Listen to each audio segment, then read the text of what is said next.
Commander Krikstal stood on the bridge of his ship, watching the blue planet grow larger on the screen.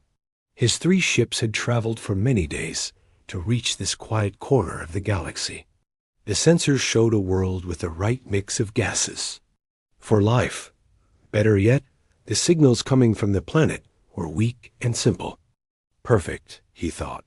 Another young species to guide. The Zephyrian fleet had done this many times before. They would arrive at a new world, make contact with the local species, and slowly bring them into the galactic family. It was always the same pattern. The young species would be amazed by their technology. They would be grateful for guidance. They would accept protection, but something felt different this time. Captain Jake Morrison sat in his command chair aboard the USS Defiant. The ship moved smoothly through space near Jupiter.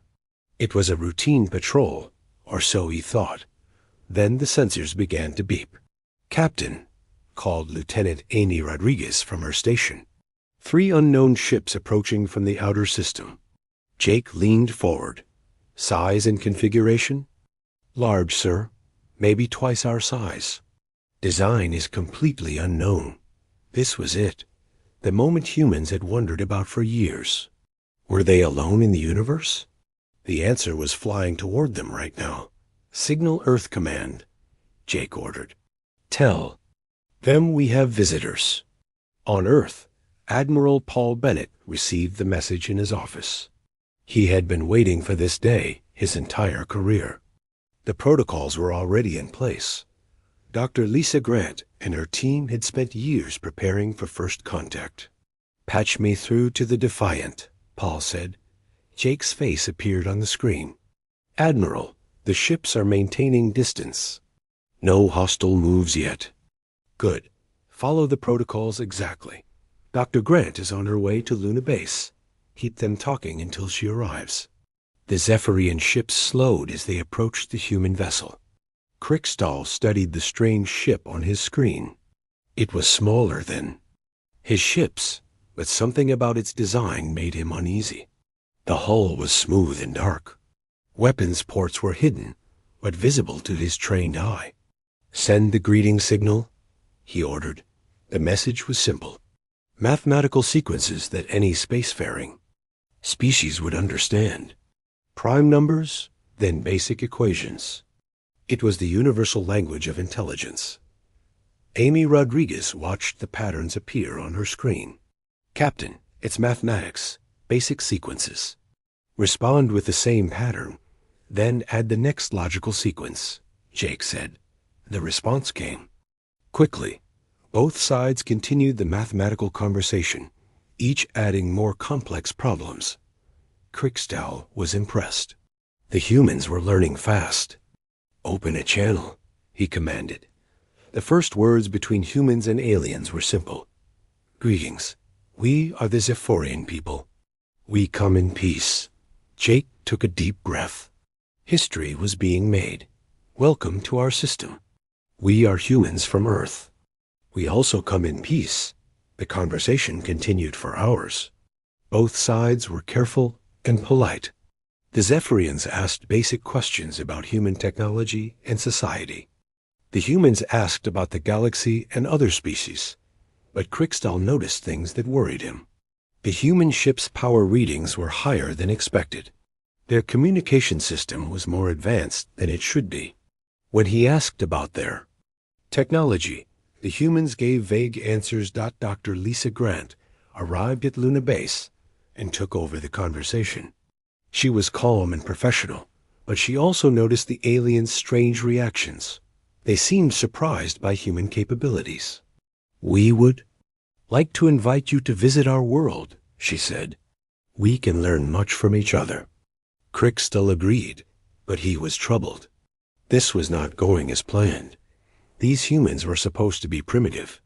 They should be amazed by his ships and technology. Instead, they acted like equals. He sent a coded message to the Galactic Council. "Species more advanced than expected. Recommend caution." The response came quickly. "Continue as planned." All young species seem advanced at first, but Krikstal knew better. He had made contact with dozens of species. This felt different. Ambassador Helen Carter welcomed the alien delegation to Earth. She was dressed in her finest uniform, and she smiled warmly. But she also noticed how the aliens studied everything around them. They were not here just to say, "Hello, we are honored by your visit," she said. "Humanity has always wondered if we were alone." Crickstal bowed slightly. "We are here to welcome you to the galactic community. There is much we can teach you." The word teach made Helen pause. It sounded less like an offer and more like a statement of superiority. The first day of meetings went well on the surface. The aliens shared basic information about the galaxy. They spoke of peace and cooperation. They offered to help humanity develop better technology. But Colonel Steve Parker, watching from the security center, noticed how the aliens reacted to human technology. They were not impressed. They were concerned. "Amy," he called to Lieutenant Rodriguez, who was still serving as translator. "What exactly are they saying about our technology?" Amy frowned as she listened to the alien conversations. "They keep using words that translate to unexpected and concerning. They seem worried about our defensive capabilities." That night, as the aliens rested in their quarters, Crickstal sent another message to the Council. Humans possess technology that rivals our own. Military posture is more advanced than any species we have encountered. Request immediate guidance. The response was swift and cold. Impossible. Continue integration protocols. Report any resistance. But Crickstal knew what he was seeing. These humans were not the primitive species they had expected to find. They were something else entirely. As he looked out at the stars from his window, Crickstal felt a chill. For the first time in his long career, he wondered if the Zephyrians had made a terrible mistake. Tomorrow would bring more meetings, more conversations, and more revelations. But tonight, both sides went to sleep, knowing that nothing would ever be the same. The galaxy was about to change forever. The Luna Base conference room was filled with tension. Dr. Kevin Walsh sat across from the Zephyrian delegation, trying to understand what they were really saying. The aliens spoke of the galaxy as if it belonged to them. The Eternal Confederation has maintained peace for over 10,000 years, Crickstal explained. We guide younger species into the galactic family. It is our duty to protect and teach. Dr. Walsh nodded politely, but something bothered him. The way Crickstal said guide and protect sounded more like control and dominate. How many species are part of this confederation? Walsh asked. Over 3,000, Crickstal replied with pride, all living in harmony under our guidance. They. Number shocked Walsh. 3,000 species, all following the same rules, all under alien control. It sounded less like a family and more like an empire. On Earth, Colonel Steve Parker was having his own concerns. His intelligence team had been analyzing the alien technology. The results were disturbing. "Sir," said Lieutenant Julie Hayes, "their weapons are actually less advanced than ours. Their ships are bigger, but they use older technology." Steve frowned. "That doesn't make sense. If they're so advanced, why are their weapons weaker?" "Maybe they don't need better weapons," Julie suggested. "Maybe they've never faced real opposition." The thought made Steve's blood run cold. A galactic empire that had never been challenged. Thousands of species that had never fought back.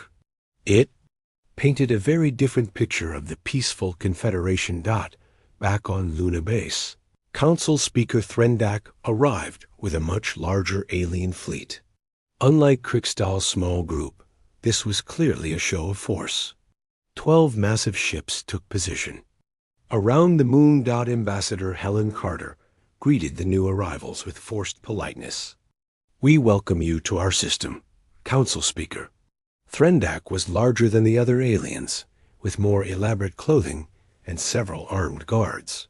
"We come to formalize humanity's place in the galactic order. Your integration period is complete. The word integration made Helen's skin crawl. They were talking about humanity like it was being absorbed, not welcomed. We appreciate your offer, she said carefully, but humanity values its independence. We're interested in friendship, not integration. Threndak expression changed. His large eyes narrowed, and his guards stepped closer. Independence is not an option for young species. The galaxy is too dangerous. You need our protection. It was the first direct threat, and everyone in the room felt that Dr. Chris Johnson was giving the aliens a tour of the medical facilities when everything changed. He was proud to show off humanity's latest achievements in medicine and technology. This is our nanomedicine lab, he explained. We can repair cellular damage at the molecular level. The aliens stopped walking. They stared at the equipment with expressions that looked like fear. Nanomedicine? One of them whispered. That technology was lost centuries ago. Chris was confused. Lost? We just developed it 5 years ago. The aliens exchanged worried looks. They spoke in their own language, but their tone was clearly alarmed. Engineer. Maria Lopez was having a similar experience in the power plant. She was explaining humanity's fusion reactors when the aliens suddenly became very quiet. The efficiency rating is 93%, she said proudly. We hope to reach 95% next year. The lead alien scientist made a choking sound. 93%? That's impossible. Our best reactors only reach 70%. Maria shrugged. We had some breakthroughs in magnetic containment. It wasn't that hard once we figured out the math. The alien looked like he was going to be sick. That evening, General Frank Williams hosted a dinner for the alien delegation. He was trying to be friendly and welcoming, but the conversation kept taking strange turns. Earth is beautiful, Threndak said, but it seems crowded. How many humans live here? About 8 billion, Frank replied. The alien delegation fell silent. They stared at him in shock. 8 billion? Threndak repeated. On one world? Yes, though we've been expanding. We have colonies on 12 star systems now. The silence stretched longer. Finally, Krikstal spoke in a shaky voice. 12 star systems? When did you achieve interstellar travel? About 30 years ago, Frank said. We've been busy. The aliens looked terrified. Later, Frank would learn why. Most Confederation species had populations of a few million. It took them centuries to colonize even one other world. Humanity had spread across 12 star systems in just 30 years. Captain Nancy Bell was discussing the Mars terraforming project when she noticed the aliens were no longer listening. They were staring at their communication devices with growing panic. Is something wrong? She asked. Threndak looked up with wide eyes. You're terraforming Mars? Changing an entire planet's atmosphere? Well, yes, Nancy said. It's a long process, but we're making good progress. The atmosphere is already 20% thicker than it was 50 years ago. The aliens began talking rapidly in their own language. Nancy didn't understand the words, but she could tell they were arguing about something important. Dr. Ryan Foster was the one who made the discovery that changed everything. He was an archaeologist who studied ancient human settlements. While preparing for the alien visit, he had been reviewing his research. Look at this, he told his assistant, showing her a star map. We found evidence of ancient human settlements on 17 worlds. All of them are in Confederation space. That's impossible, his assistant said. The aliens told us those worlds were uninhabited when they found them. That's what I thought too, Ryan said. But the evidence is clear. Humans were living on these worlds thousands of years ago. The implications were staggering. If humans had been in space for thousands of years, what happened to them? Where did they go? And why didn't modern humans know about it? Ryan immediately sent his findings to Earth Command. Within hours, Admiral Paul Bennett was on the phone with every major world leader. "The situation has changed," he told them. "The aliens haven't been telling us the truth. We need to reconsider everything." Back on Luna Base, the alien delegation was in crisis. Threndak was sending urgent messages to the Confederation capital. The humans were not what they seemed. "They have technology we lost centuries ago," he reported. "Their population is larger than most Confederation worlds combined. They've colonized 12 systems without our knowledge. And now we're finding evidence of ancient human settlements throughout the galaxy." The response from the Confederation was swift and terrifying. "Implement containment protocols immediately. This species must be controlled before they become a threat to galactic stability." But it was too late for containment.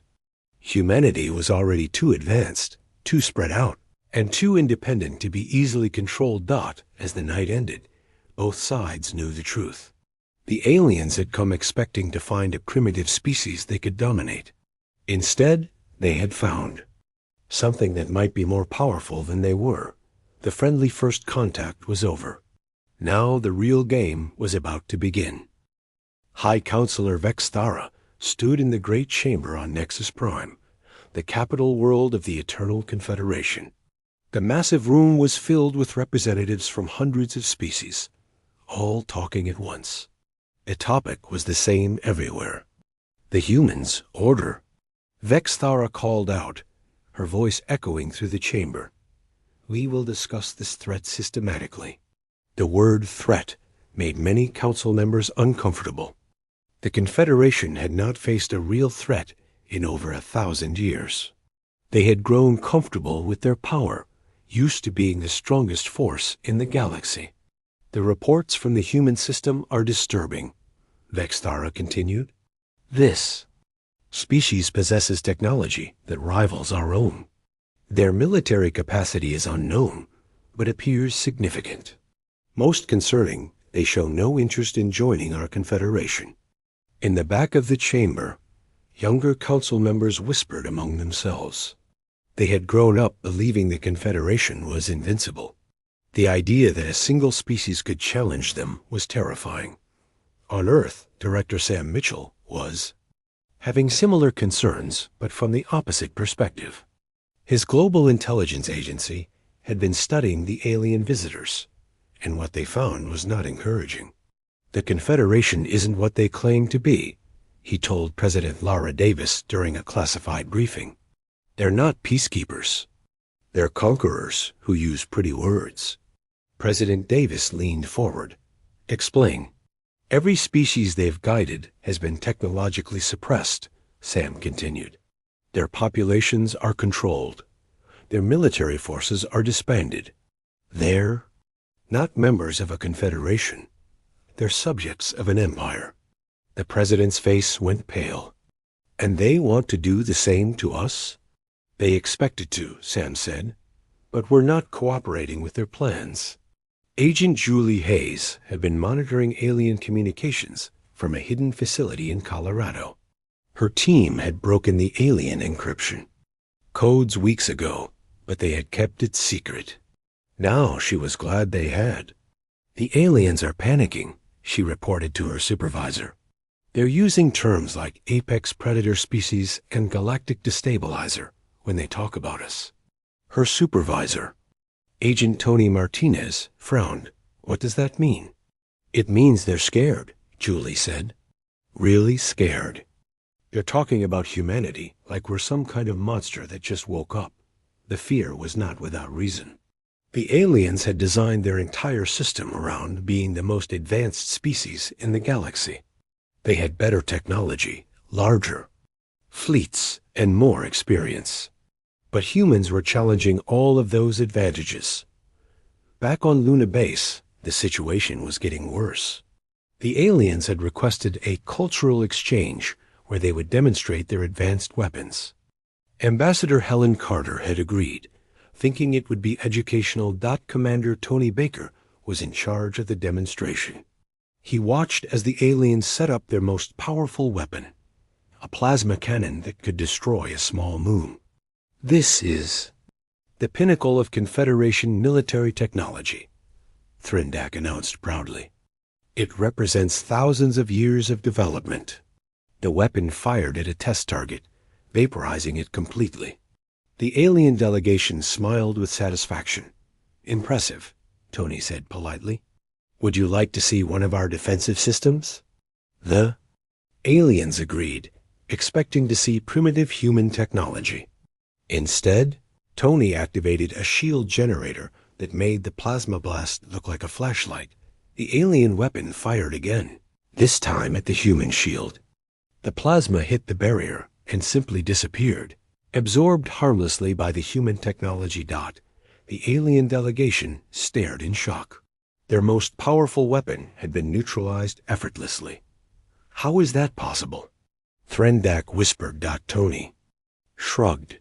"Basic energy manipulation. We developed it about 10 years ago." The aliens realized they had made a terrible mistake. The demonstration was supposed to show human inferiority. Instead, it had revealed human superiority. Intelligence. Officer Beth Turner was monitoring alien communications when she intercepted something that made her blood run cold. The Confederation leadership was discussing military options. "Fleet mobilization authorized," the message read. "Prepare for pacification protocols. Species designation, priority threat." Beth immediately called her supervisor.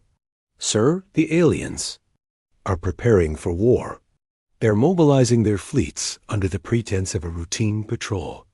On Earth, Admiral Kate Sullivan received the intelligence report and began preparing humanity's defenses. But she had a problem.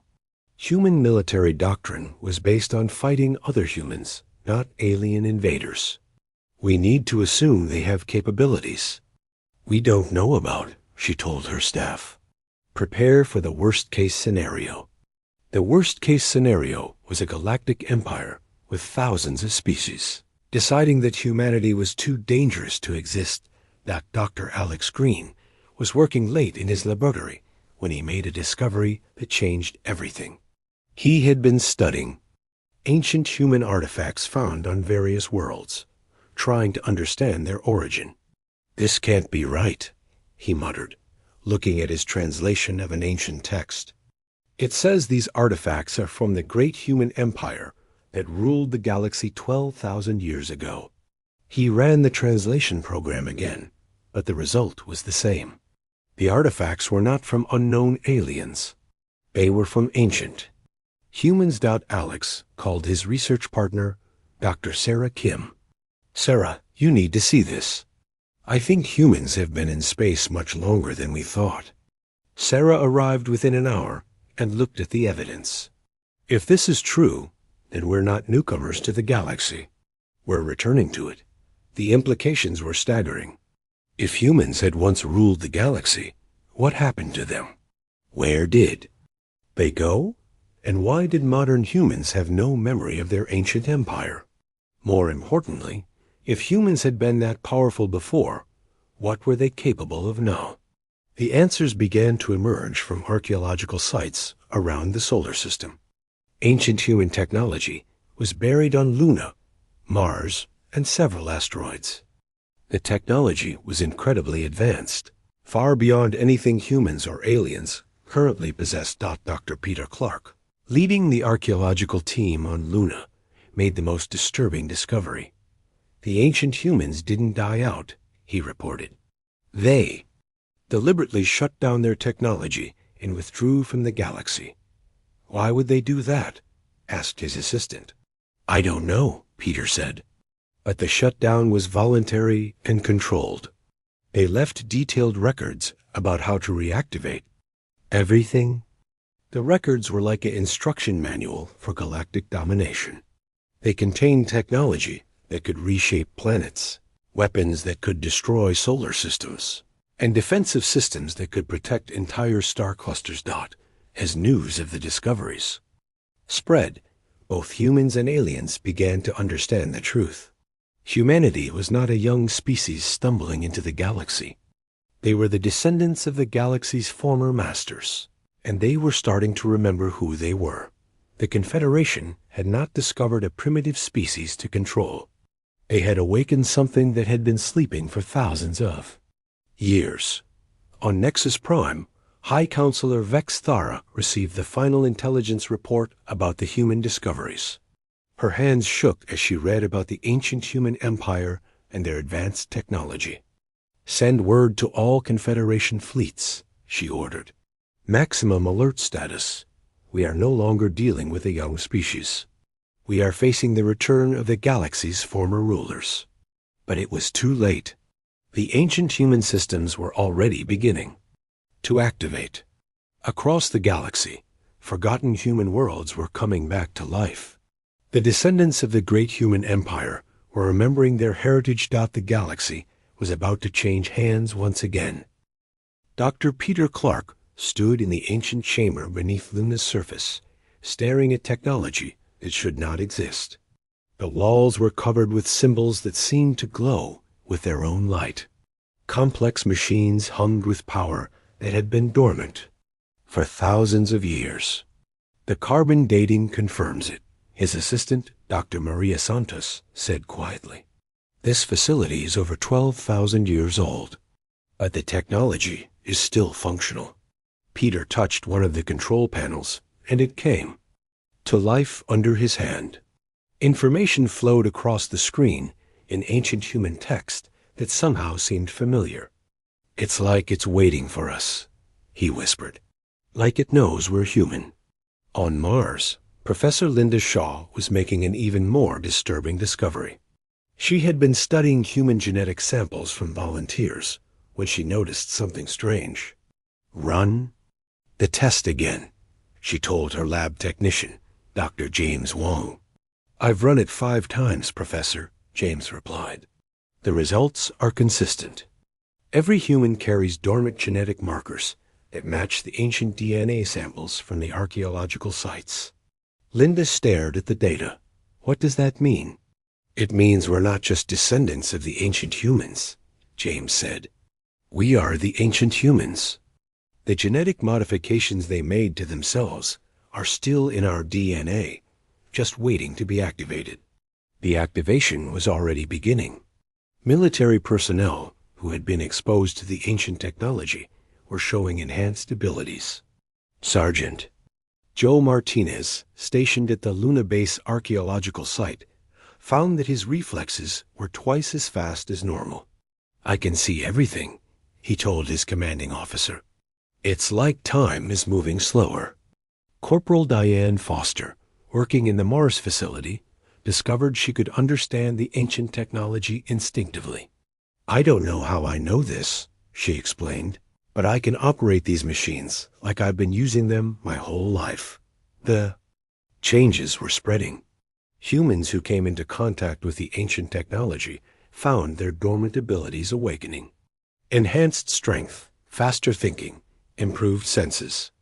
They were becoming what their ancestors had been. The Confederation was watching these developments with growing terror. High Counselor Vex Thara called an emergency session of the War Council. "The humans are not evolving," she announced to the assembled military leaders. "They are remembering. Our intelligence suggests they are the same species that once ruled the galaxy." General Thakmer, the Confederation's supreme military commander, scoffed. "Impossible. The ancient empire fell thousands of years ago. These humans are primitives from a backwater world." "The evidence says otherwise," Vex Thara replied coldly. "Their technology is advancing at an impossible rate. Their genetic structure is changing, and ancient defense systems throughout the galaxy are responding to their presence." She was right. On forgotten worlds across the galaxy, automated systems were coming online. Planets that had been empty for millennia were suddenly protected by energy shields that the Confederation could not penetrate. Fleet Admiral Rick Thompson was coordinating Earth's defense when the first Confederation attack came. It was disguised as a peacekeeping mission, But everyone knew it was an invasion. 12 Confederation fleets approaching from multiple vectors, reported Captain Sandra Lee from the command center. They're taking positions around the solar system. Admiral Thompson activated the defense protocols that had been hidden since. First contact. All units, implement Plan Alpha. Show them what we've really been building. The human ships that emerged from hiding were not the simple vessels the aliens had seen before. They were sleek, powerful, and equipped with technology that made the Confederation fleets look ancient. General Carroll Watson, commanding the Colonial Defense Forces, received similar reports from human settlements throughout the galaxy. The aliens are attacking all human colonies simultaneously, she reported, but our defenses are holding. The Confederation had expected an easy victory. Human technology was supposedly inferior. Human military forces were supposedly small. They were wrong on both counts. Commander Greg Davis, stationed on the frontier world of New Texas, watched as his defensive systems automatically activated. But look at those readouts. We're not just defending ourselves. We're dominating them. The ancient human defense network was awakening across the galaxy. Automated systems that had been dormant for 12,000 years were recognizing the genetic signatures of their creators' descendants. On Earth, Dr. Matt Turner was analyzing the data from the archaeological sites when he made the most important discovery of all.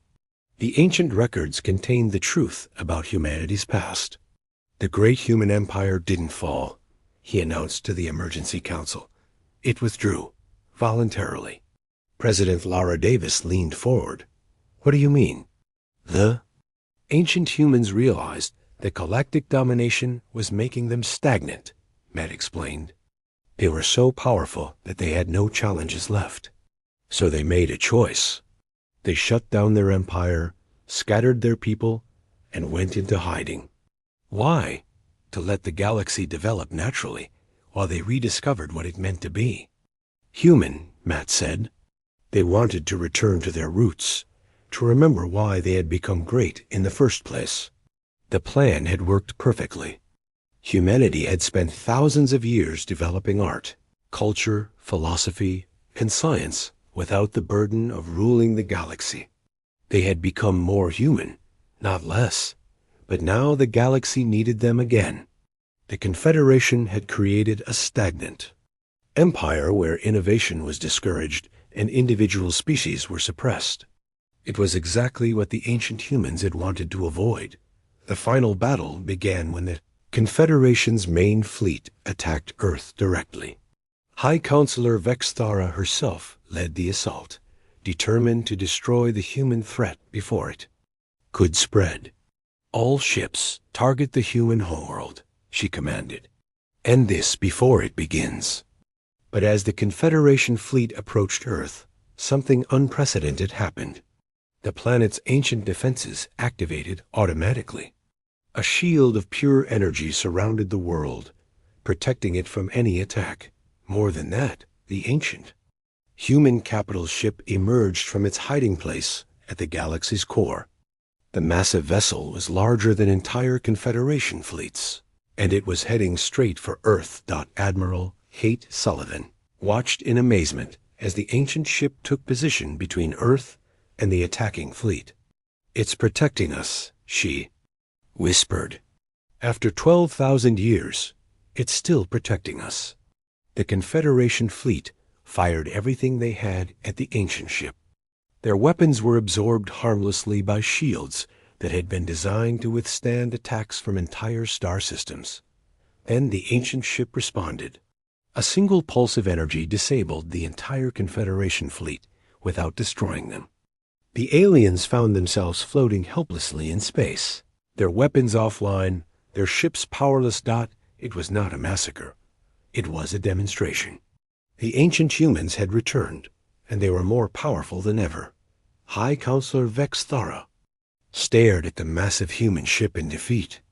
We have awakened something that should have stayed sleeping, she said quietly, but she was wrong. Humanity had not been sleeping. They had been growing, learning, and preparing for this moment.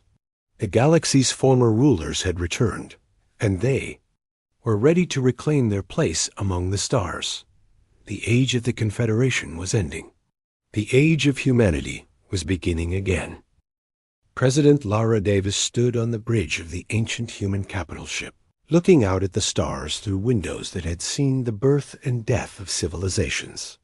The massive vessel had emerged from the galaxy's core after 12,000 years of waiting, and now it served as the symbol of humanity's return to galactic prominence. The ship recognizes you as the legitimate leader of the human species, explained the artificial intelligence that had maintained the vessel through the long centuries. The AI spoke through Dr. Emily Watson, who had become its primary interface with modern humanity. It has been waiting for this moment. Lara felt the weight of history on her shoulders. She was not just the president of Earth anymore. She was the leader of a species that had once ruled the galaxy and was now reclaiming its place among the stars. The bridge was filled with representatives from both human and alien worlds. The Galactic Assembly had been reformed, but this time it would be different. This time it would be based on cooperation, not domination. High Counselor Vexthara stood nearby, her head bowed in respect. The proud alien leader who had once threatened humanity now served as an advisor in the new galactic government. The Confederation's rule is over, she said quietly. We accept humanity's leadership. But Lara shook her head. No, there will be no more rulers, no more empires. A galaxy belongs to all of us. Secretary of State Dan Roberts was negotiating the new galactic charter with representatives from hundreds of species. The document would establish the principles of the new order: equality, cooperation, and mutual respect. Every species will have a voice, he explained to the assembled delegates. Every world will have the right to self-determination. There will be no more guidance from above. The alien delegates listened with expressions of wonder and fear. They had lived under the Confederation's rule for so long that they had forgotten what freedom felt like. Captain Tim Johnson commanded the first mixed human-alien crew aboard the redesigned Starship Enterprise. The integration was challenging, but it was working. Humans and aliens were learning to work together as equals. Set course for the Andromeda sector, he ordered. We have new worlds to explore. His first officer, former Confederation Commander Krixtall, acknowledged the order. The alien who had once seen humans as primitives now served proudly under human leadership. The unknown regions await us, Captain, Krixtall said. Together, we will discover what lies beyond the known galaxy. The transformation was not easy. Many Confederation species had been oppressed for so long that they did not know how to be free. Human advisors worked with local leaders to help them build new governments and societies. Dr. Kevin Walsh established the first interspecies university on the world of Nexus Prime. Students from dozens of species learned together, sharing knowledge and culture. Education is the key to lasting peace, he told his mixed classes. When we understand each other, we cannot fear each other. The ancient human AI, speaking through Dr. Emily Watson, revealed the true history of the galaxy.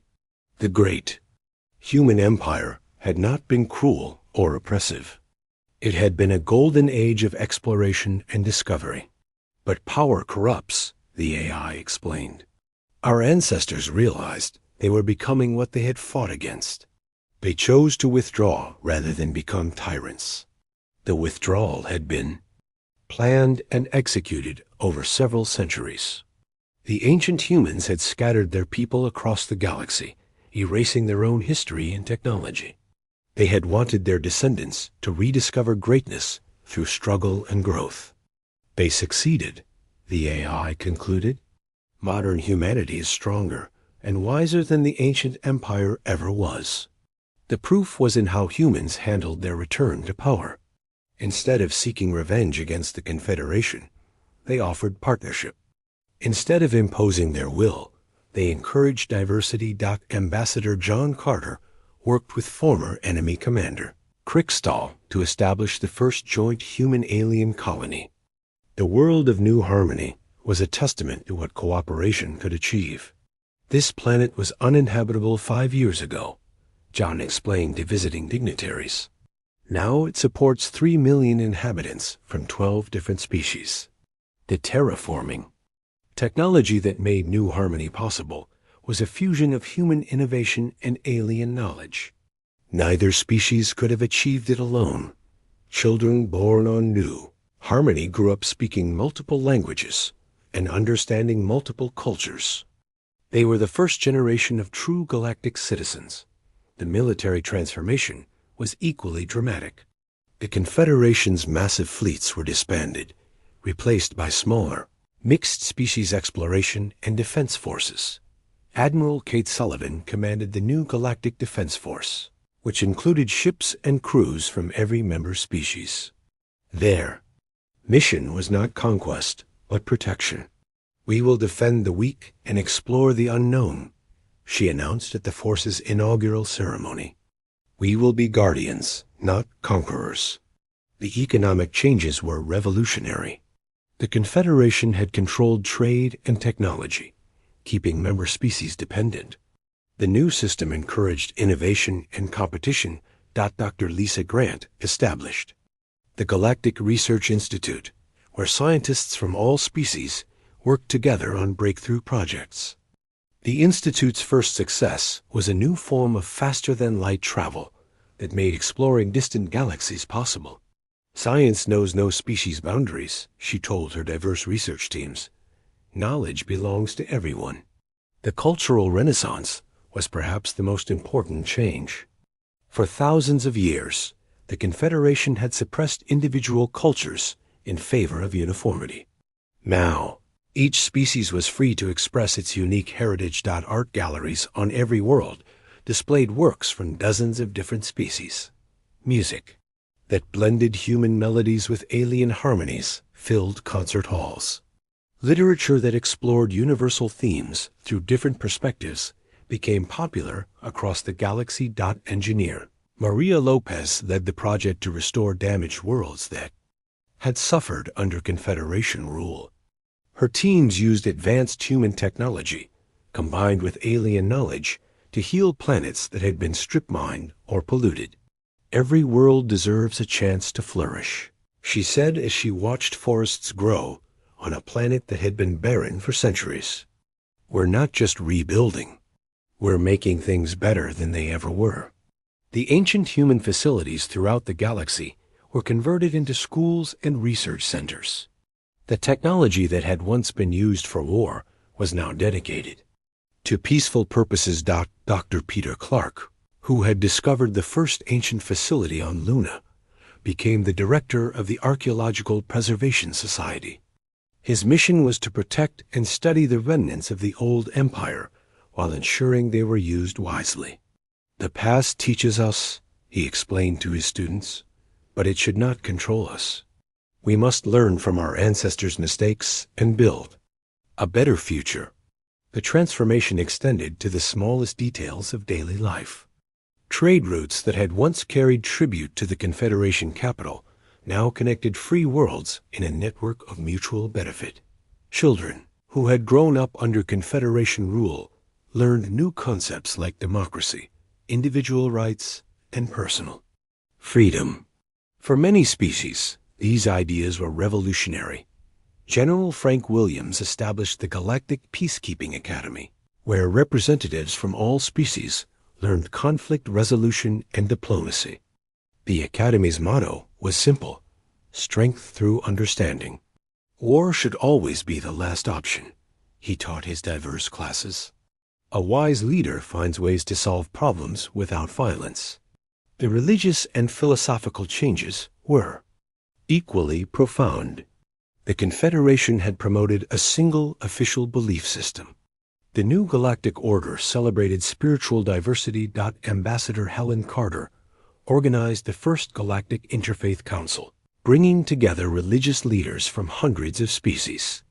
Their discussions led to new understandings about the nature of consciousness, and the meaning of existence. Every species seeks the same fundamental truths, she observed. We just express them in different ways. The economic prosperity that followed the changes surprised everyone. When species were free to innovate and compete, the entire galaxy benefited. New technologies, new art forms, and new ways of thinking emerged constantly. Captain Nancy Bell commanded one of the new exploration vessels that pushed into uncharted regions of space.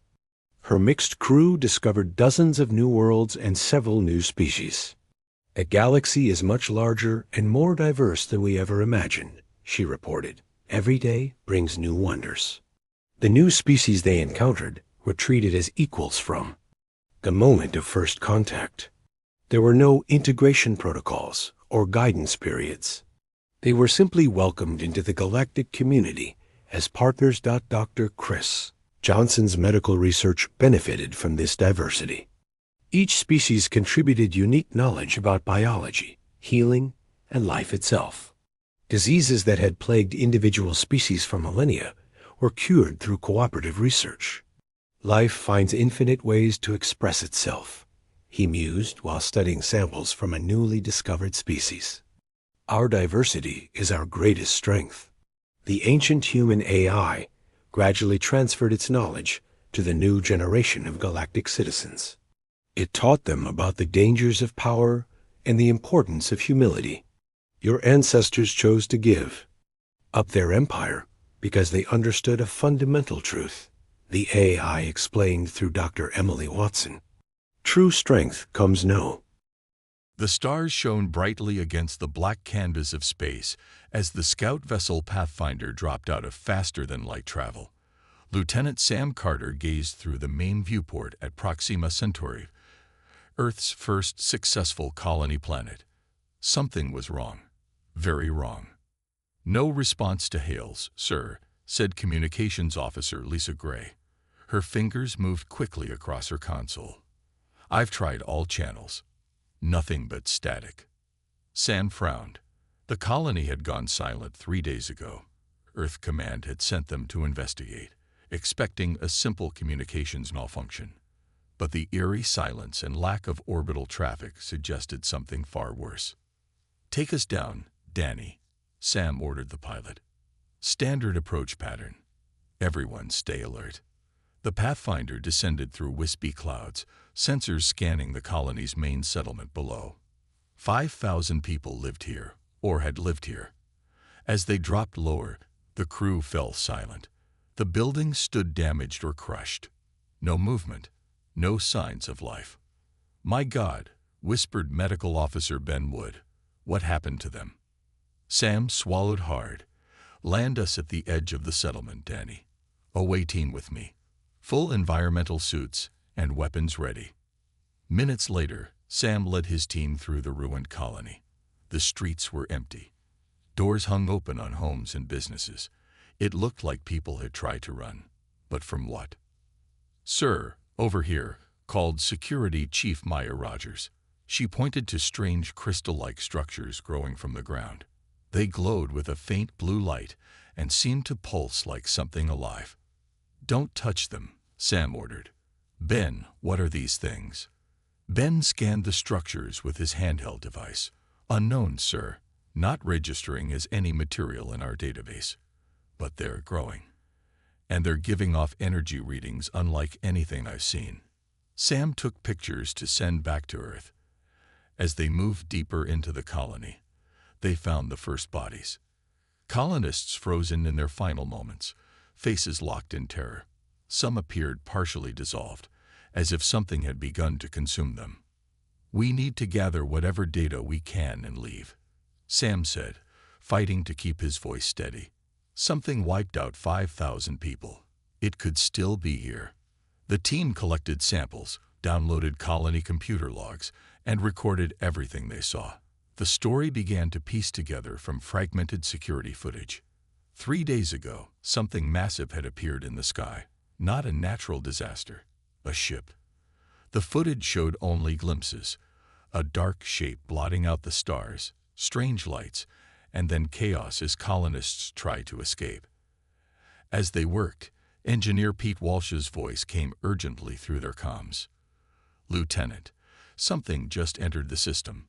Something big, and it's headed straight for the planet. Everyone back to the ship. Now," Sam ordered. They ran, the ground shaking beneath their feet as a shadow fell over the landscape. Sam looked up and felt his blood turn cold. A massive object blocked out the sun. A ship larger than anything humans had built, its surface covered in the same crystal-like material they'd found growing from the ground. The Pathfinder's engines roared to life as the crew scrambled aboard. Danny pulled the ship up sharply, accelerating toward space as the alien vessel released smaller craft that pursued them. "Maximum speed. Get us out of here," Sam shouted. The Pathfinder shuddered as energy beams lanced past them. One grazed their hull, alarms blaring throughout the ship. They broke atmosphere, engines straining as Danny pushed them to their limit.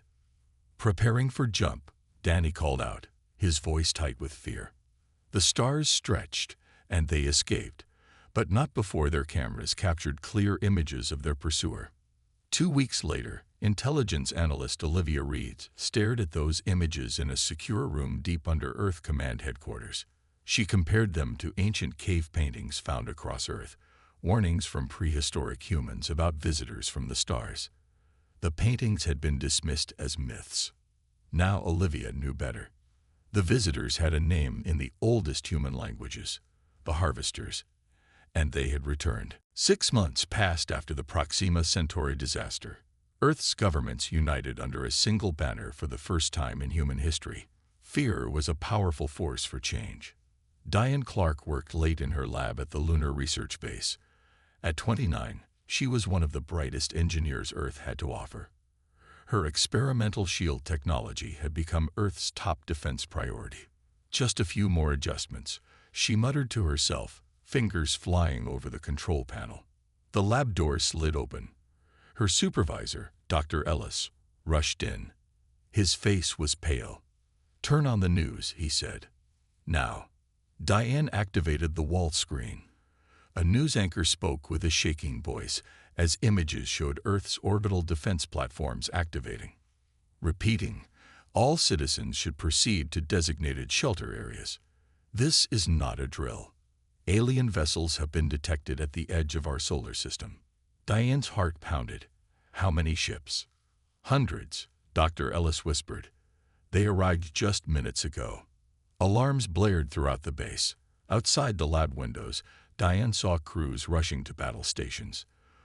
The lunar base housed Earth's last line of defense, a fleet of warships that had been built in secret since the Proxima incident. Back on Earth, Admiral Joe Martinez stood in the United Earth Defense Command Center. Holographic displays showed the approaching alien fleet. They had sent a transmission days earlier. Despite the best efforts of linguists, only one phrase had been translated: "Surrender or perish." "All defense platforms at ready status," reported an officer. "Civilian evacuations to underground shelters at 60%. Joe nodded grimly. "Deploy the fleet. All ships to defensive positions." The battle began at Mars. Earth's ships were the best humans had ever built, but they were toys compared to the alien vessels.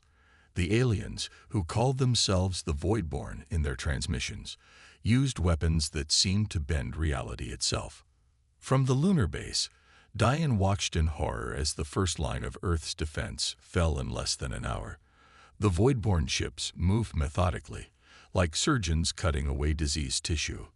"We need to evacuate," Dr. Ellis said. "The shields aren't ready." 5 more minutes, Diane insisted, making final connections in her prototype. "We can't run now." Near Mars, Commander Frank Nelson watched his fleet dying around him. His ship, the Valor, had taken heavy damage. Half his crew was dead. But he had noticed something. When his weapons hit a certain spot on one of the smaller Voidborn ships, it had actually damaged it. "All power to forward guns," he ordered, "and plot a collision course." His remaining crew looked at him with understanding. There would be no escape. "For Earth," Frank said simply. The Valor accelerated toward the damaged Voidborn ship, weapons firing at the vulnerable spot. Moments before impact, Frank sent a tight beam transmission to the fleet with his discovery.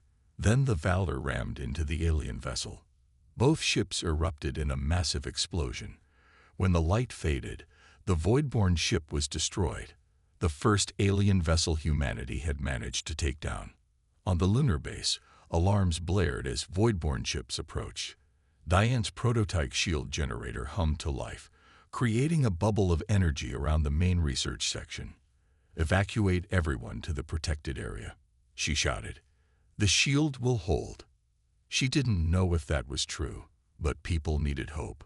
On Earth, cities burned as Voidborn ships began their assault. Millions fled to underground shelters built during the fearful months after Proxima. Admiral Martinez coordinated what remained of Earth's defenses, using Frank Nelson's discovery to focus attacks on the Voidborn weak spots. It wasn't enough. By day's end, Earth's orbital defenses had collapsed. The remnants of the space fleet scattered, hiding in the outer solar system. On the lunar base, Diane's shield held against the initial attack, protecting thousands of refugees. The Voidborn message played again on all frequencies: surrender or perish. But even as Earth fell, something unexpected happened. The Voidborn seemed surprised by humanity's resistance. A captured communication revealed a message between alien ships. "The humans fight differently. They do not break like the others." Humanity had lost the battle, but in that moment of defiance, the first seeds of hope were planted. 5 years passed since Earth fell to the Voidborn. The blue planet was no longer the same. Massive mining operations scared its surface. Strange crystal towers rose from the ruins of once great cities, and humans were hunted, captured, and taken to processing facilities for unknown purposes. But humanity had not surrendered. On Titan, Saturn's largest moon, Dr. Laura Wilson worked in a hidden laboratory carved into the icy surface. Around her, a team of scientists studied pieces of Voidborn technology salvaged from destroyed ships. "Look at this," Laura said, pointing to a screen showing microscopic scans. "The material reacts to the radiation. It's breaking down." Her assistant, Ryan, leaned closer. "Which frequency was that?" "Gamma radiation, but in a very specific pattern." Laura's eyes shone with excitement. "We finally found their weakness." Across the solar system, hidden bases sheltered the remains of humanity. Some were former mining outposts. Others were built into asteroids. Each held a piece of the resistance. Captain Erica Powell commanded the stealth ship Defiance, one of the few human vessels that could slip past Voidborn patrols. Her mission: deliver supplies to resistance cells and gather intelligence. Today, she hovered near a Voidborn communication relay disguised as an asteroid. "We're in position," her pilot said. "Starting data intercept." Erica nodded. "Keep us dark. We can't afford to be spotted." The ship's systems silently copied transmissions passing through the relay. Most were in the Voidborn language, but some used translation matrices for communicating with other species. Erica's eyes widened as she read the intercepted messages. They're not just on Earth. They've conquered dozens of worlds across the galaxy. More shocking was a message about humans. The Earth species shows unusual resistance to neural control. Continue genetic sampling to identify the cause. On Earth, former history professor Alan Brooks led a different kind of resistance. His network moved through the ruins of cities, helping survivors escape to hidden spaceports where they could flee to the outer system bases. Tonight, Alan guided a group of 20 people through the sewers beneath Old New York. Above them, Voidborn patrol ships searched with scanning beams. "Stay low, stay quiet," he whispered to the group. Among them were children who had never known a world without the alien invaders. A woman named Karen helped a young boy who had fallen behind. "Almost there," she encouraged him. "Just a little further." They reached a hidden door that led to an abandoned subway tunnel. Inside waited 3 resistance fighters with weapons and supplies. "The ship leaves in 2 hours. one fighter told Alan. "We got word from Captain Powell. She found something big." Later that night, resistance leaders gathered via secure communication channels. Captain Powell shared what she had learned. "The Voidborn aren't just conquerors," she explained. "They're collectors. They harvest resources, technology, and even genetic material from species across the galaxy." Dr. Laura Wilson added her discovery about the radiation weakness. "It's not much, but it's the first real advantage we found." Alan Brooks shared information from a captured Voidborn data device. "Most species they conquer surrender quickly and live as slaves. But there's something different about humans. We're resistant to some kind of mind control they use on others." The most surprising news came from Captain Powell's latest intercept. "Other species are watching us," she said. The translation matrix picked up communications between enslaved worlds. "They're talking about the human resistance. Some are even starting to question their Voidborn masters." For the first time in 5 years, the resistance leaders felt a glimmer of real hope. Humanity was not just fighting for Earth anymore. Their struggle had become something more, a spark that might ignite across the galaxy. As the meeting ended, Dr. Wilson made a simple but powerful statement. "We're not just survivors anymore. We're becoming a real threat to them." The resistance had a new purpose. Humanity would not just endure, it would fight back. And the galaxy was beginning to take notice. 10 years had passed since the Voidborn took Earth. The human resistance had grown stronger and more organized. Small victories gave people hope, but everyone knew they needed something bigger to truly fight back. Colonel Jack Howard stood in the shadows of an ice canyon on Europa, Jupiter's moon. 50 of his best soldiers waited behind him, weapons ready. Ahead stood a small Voidborn research station, its crystal towers glowing against the dark sky. "Remember the plan," Jack said into his comm. "Team 1 creates the distraction. Team 2 secures the data. Team 3 gets the prisoners. 20 minutes, then we're gone." The attack began with precision. Team 1 fired missiles at the station's power generators. As alarms blared and Voidborn drones rushed to respond, Teams 2 and 3 moved in from different directions. Jack led Team 2 into the heart of the station. They fought through several Voidborn guards, tall, pale creatures with too many limbs. The soldiers' weapons were loaded with special radiation ammunition developed by Dr. Wilson. It worked better than anything they'd used before. In the central chamber, they found what they were looking for: the main data core. A technician named Ed quickly connected their devices and began downloading files. 5 minutes, Ed said, working fast. Jack stood guard, watching the alien symbols flash across the screen. He didn't understand them, but he knew this information could change everything. On the other side of the station, Team 3 broke into the prisoner cells. They found 20 humans in bad condition, thin, weak, with strange marks on their skin. Among them was a teenage boy named Kevin Davis. Unlike the others, Kevin seemed alert, his eyes clear and focused. "We're with the resistance," said Maya, the team leader. "We're getting you out." As they moved the prisoners toward the exit, Kevin stopped by a control panel. Without hesitation, he placed his hand on it. The alien symbols responded to his touch. "How did you do that?" Maya asked, shocked. Kevin looked confused. I just knew how." The raid ended successfully. All teams made it back to their hidden ships with the data, the prisoners, and minimal casualties. As they flew back to their base, hidden in the asteroid belt, Jack studied the young boy who could somehow interact with Voidborn technology. At the base, Dr. Laura Wilson reviewed the stolen data with growing excitement. "This changes everything," she told the resistance leaders. "The Voidborn aren't a single species. They're a hive mind controlling drone bodies, all directed by ships called Nexus vessels." She displayed images showing the massive command ships at the center of Voidborn fleets. "Destroy a Nexus, and all the drones it controls become useless," she explained. Even more important was what they learned about why Earth was targeted. "It wasn't random," Laura said.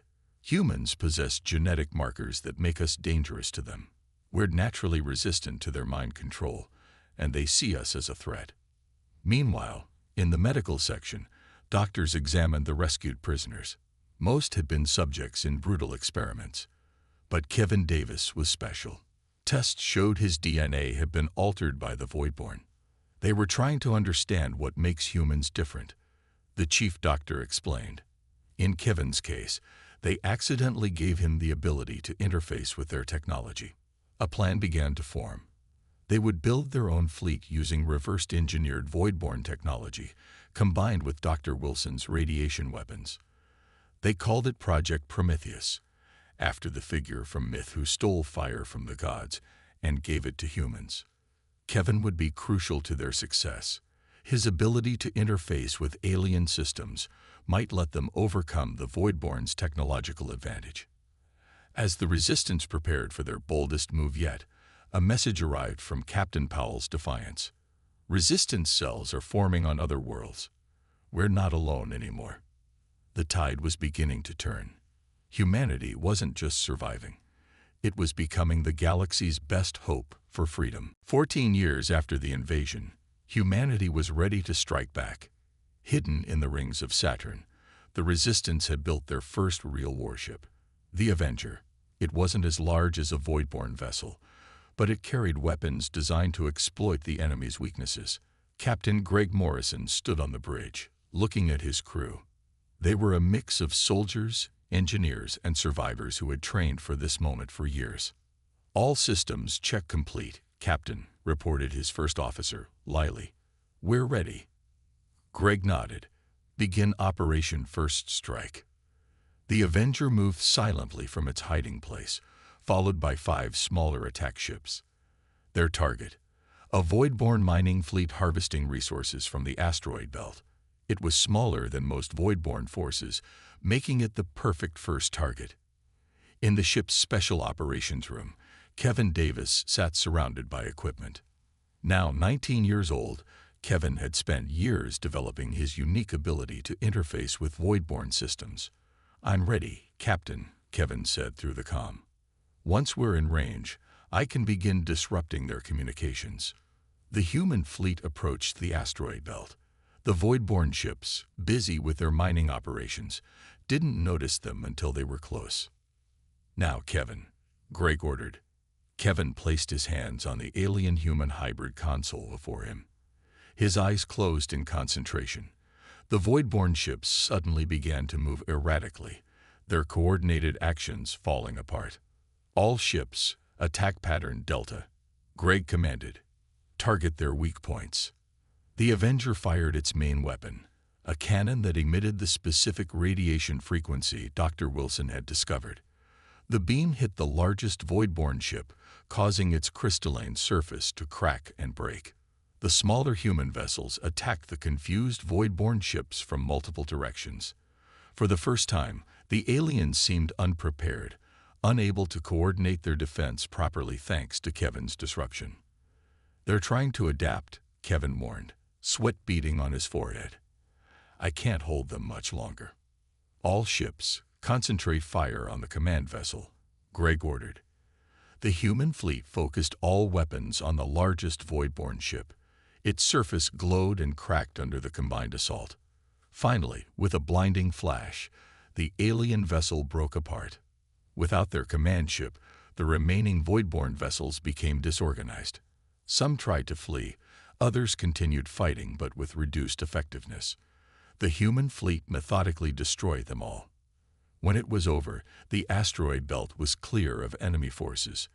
The first major battle against the Voidborn had ended in human victory. "Send the message," Greg told his communications officer. A simple signal was broadcast throughout the solar system on frequencies the Resistance used. "First strike successful. The fire of Prometheus burns bright."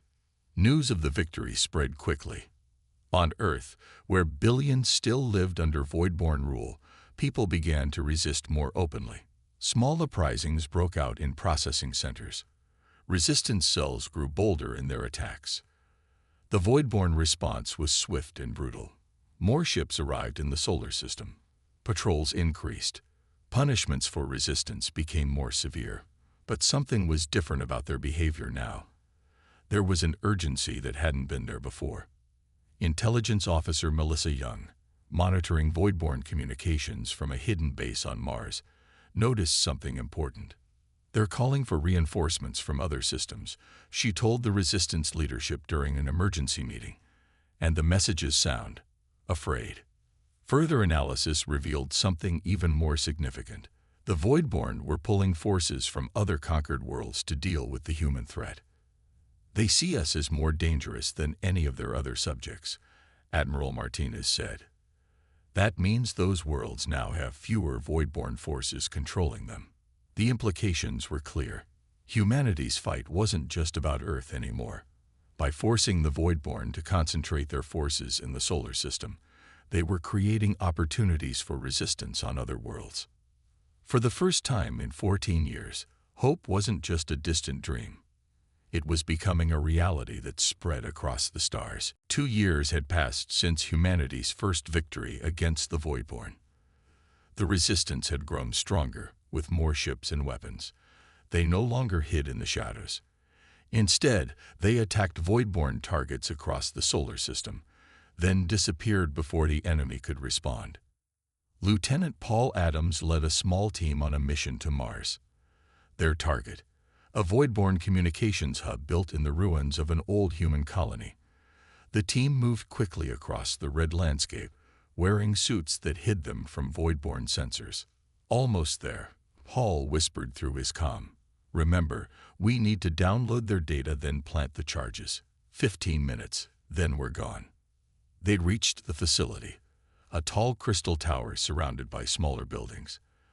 The team split up, with Paul and 2 others heading for the main control room.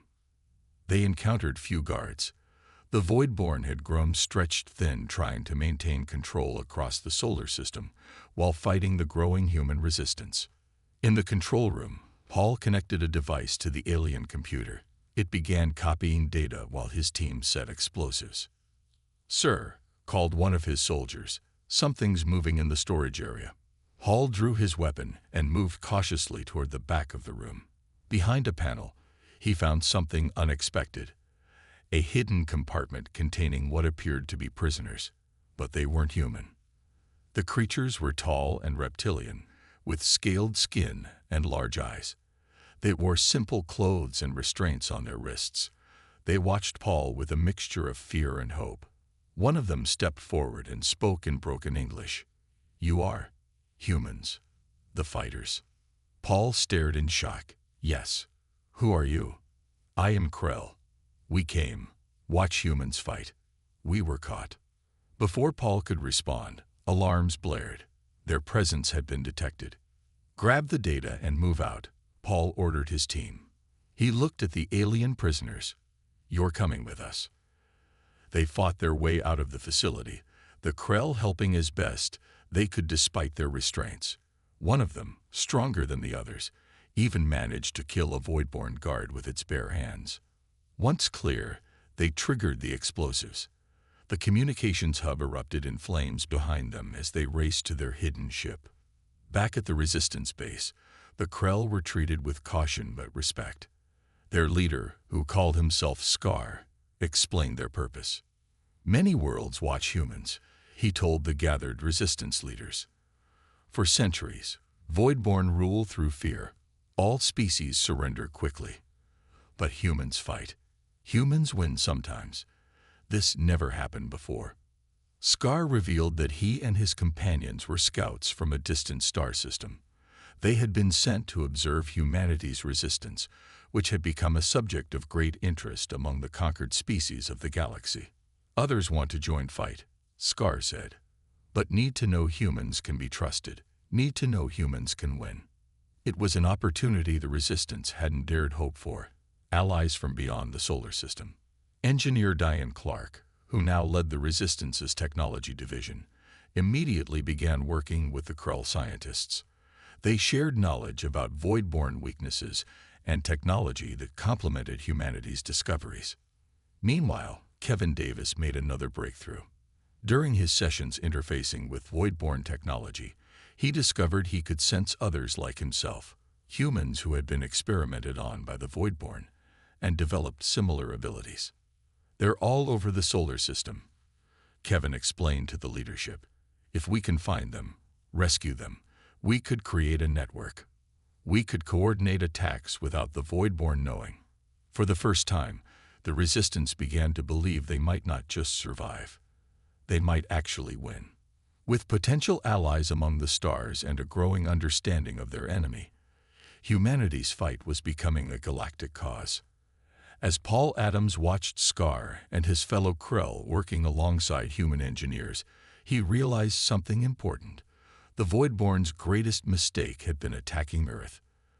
By trying to crush humanity, they had created the spark that might eventually burn down their entire empire. 20 years had passed since the Voidborn first attacked Earth. Now, humanity was ready for its most ambitious mission yet, Operation Homecoming, the liberation of Earth. Fleet Admiral Susan Miller stood on the bridge of the Alliance flagship Freedom. Around her, officers from 6 different species worked at their stations. The view screen showed hundreds of ships gathered near Jupiter, the largest fleet ever assembled to fight the Voidborn. All ships report ready, Admiral, said her first officer. Susan nodded. Send the signal. Operation Homecoming begins now. The massive fleet moved toward Earth. It included not just human vessels but ships from a dozen alien civilizations that had joined the fight against their common oppressor. On Earth, Resistance leader Alan Brooks received the coded message. For 2 decades, he had built and maintained the planet's underground resistance network. Now, millions of humans were ready to rise up when the fleet arrived. It's time, he told his lieutenants in a hidden bunker beneath the ruins of Chicago. Activate all cells. When the fleet arrives, we strike. In orbit around Earth, the Voidborn had built massive defenses. They had nearly 100 ships and orbital platforms ready to repel any attack. But they hadn't expected an assault of this scale. As the Alliance fleet approached Earth, Kevin Davis and 30 other humans with special abilities gathered in a shielded chamber aboard the Freedom. Each had been experimented on by the Voidborn and rescued by the Resistance. Together, they formed a powerful mental network. Everyone ready? Kevin asked. The others nodded. Then let's begin. They joined hands, their minds connecting through their unique abilities. Together, they reached out to the Voidborn fleet, focusing on the 3 Nexus ships that controlled all the drone vessels. The battle began with a massive exchange of fire. Alliance ships took heavy damage, but so did the Voidborn defenses. On Earth's surface, Resistance fighters emerged from hiding and attacked Voidborn bases and processing centers. The space battle raged for hours. Ships on both sides were destroyed. But the tide turned when Kevin and his network succeeded in their mission. For 10 crucial minutes, they severed the connection between the Voidborn drones and their Nexus ships. In that moment of confusion, Captain Erica Powell led a strike team in 3 specially designed vessels. They slipped through the chaotic battle and docked with the main Nexus ship. Move fast, Erica ordered as her team entered the alien vessel. We have 10 minutes at most. They fought their way through confused Voidborn drones toward the ship's core. The interior was strange, pulsing with energy and organic material that seemed almost alive. In the central chamber, they found the truth that had been hidden for so long. The Voidborn weren't just a hive mind. They were beings of pure energy, using biological drones as tools to harvest resources across the galaxy. Floating in containment fields were glowing entities that directed the entire Voidborn collective. They turned their attention to the human intruders, trying to overwhelm their minds. Now, Erica shouted, fighting the mental pressure. Her team placed Dr. Wilson's special radiation devices around the chamber. As they retreated, the devices activated, releasing energy that disrupted the Voidborn entities. The team barely escaped as the chain reaction began. The Nexus ship shuddered, then exploded in a blinding flash. The destruction sent a wave of energy that cascaded through the Voidborn fleet, disrupting their coordination. Across Earth, Voidborn drones suddenly stopped functioning. Processing centers shut down. Crystal towers crumbled.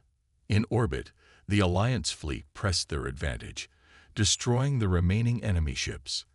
After hours of intense fighting, Admiral Miller received the message she had waited 20 years to hear. Earth's orbit is secure. The Voidborn fleet has been destroyed. For the first time in 2 decades, Earth belonged to humans again. But the war wasn't over. The Voidborn collective had retreated, wounded but not destroyed. Yet something had fundamentally changed. The galaxy no longer lived in fear. Now the Voidborn did. 5 years had passed since Earth's liberation. The planet was healing. New cities rose from the ruins of the old. Green parks covered areas where Voidborn mining operations had scared the land. And in the night sky, ships from a dozen different worlds moved freely through Earth's orbit. Chris Bennett stood at the window of his apartment in New Denver, watching the sunrise. At 25, he had spent most of his life under Voidborn occupation. Now he wore the uniform of the Guardian Fleet, ships crewed by members of all allied species, with humans often serving as captains due to their natural resistance to Voidborn influence. Today was special. Chris had been assigned to the Alliance flagship Defiance II, commanded by the legendary Captain Erica Powell. In orbit, Chris boarded a shuttle to his new ship. The Defiance I was massive, built with technology from 6 different worlds. Its main weapon used the radiation frequency Dr. Wilson had discovered, now refined to be even more effective against Voidborn ships. On the bridge, Captain Powell greeted her new officers. "Welcome aboard," she said. "You're joining us at a historic time. The Voidborn collective has retreated to the far reaches of the galaxy, but our mission continues. We don't just defend our worlds now. We help others break free." After Earth's liberation, the Alliance had grown quickly. The Voidborn, weakened by their defeat, had been pushed back from system after system. Worlds that had lived under their control for centuries were now free. Admiral Joe Martinez, one of the few survivors from the original defense of Earth, now led diplomatic efforts. Though old and walking with a cane, he still had the commanding presence that had helped unite humanity during its darkest days. The key to defeating the Voidborn wasn't just our weapons, he told a gathering of new Guardian Fleet recruits. It was unity. For the first time in history, species from across the galaxy put aside their differences to fight a common enemy. In orbit around Earth, a massive station called Unity had been built. It housed the Interspecies Scientific Exchange, led by Dr. Laura Wilson. There, scientists from 24 worlds studied Voidborn technology and biology, seeking to understand their ancient enemy. Kevin Davis, now a leader in the Alliance, had established a training program for humans and other species with special abilities. They formed a network that could detect Voidborn activity across vast distances of space, giving early warning of any new threats. But most importantly, people throughout the galaxy no longer lived in fear. Children on 100 worlds played in sunlight rather than hiding underground. Trade routes connected civilizations that had been isolated for generations, and all of it had begun with humanity's refusal to surrender. On his first day aboard the Defiance I, Chris was assigned to the bridge. The ship was preparing for a mission to a distant star system where signs of Voidborn activity had been detected.